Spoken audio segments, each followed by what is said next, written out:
Hello friends, இன்றைக்கி என்னோடய ஸ்டைலில் அரைச்சி விட்ட ஹோட்டல் சாம்பார் எப்படி பண்ணலாம் பார்க்கலாமா? ஒரு கடாய் எடுத்துக்கோங்க. அதில் 1 ஸ்பூன் எண்ணெய் ஊற்றிக்கோங்க. 1 ஸ்பூன் தனியா, 1 ஸ்பூன் கடலைப்பருப்பு, 1/2 ஸ்பூன் மிளகு, 1/2 ஸ்பூன் சீரகம், 1/2 ஸ்பூன் வெந்தயம், 2 காஞ்ச மிளகாய் போட்டு பொன்னிறமாக வறுத்து எடுத்து வச்சுக்கோங்க. அதே கடாயில் 1 ஸ்பூன் எண்ணெய் ஊற்றி 5-6 சின்ன வெங்காயம், பாதி பெரிய வெங்காயம், ஒரு தக்காளி சேர்த்து நல்லா வதக்கி விட்டுக்கோங்க. நல்லா வதங்கினதும் 4-5 பீஸ் தேங்காய் போட்டு அதையும் நல்லா வதக்கி வறுத்ததையும் வதக்கினதையும் நல்லா பேஸ்ட்டாக அரைச்சி எடுத்து வச்சுக்கோங்க.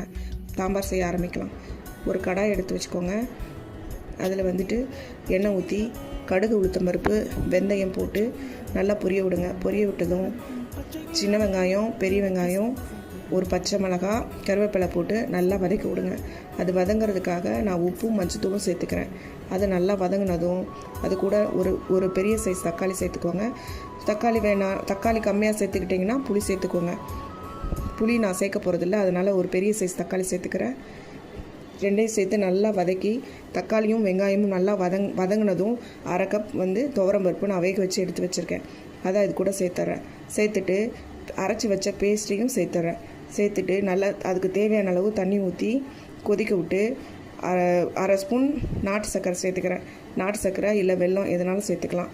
அது கூட 1/2 ஸ்பூன் பெருங்காயத்தூளும் சேர்த்து நல்லா கொதிக்க விட்டு இறக்குனா சாம்பார் ரெடி.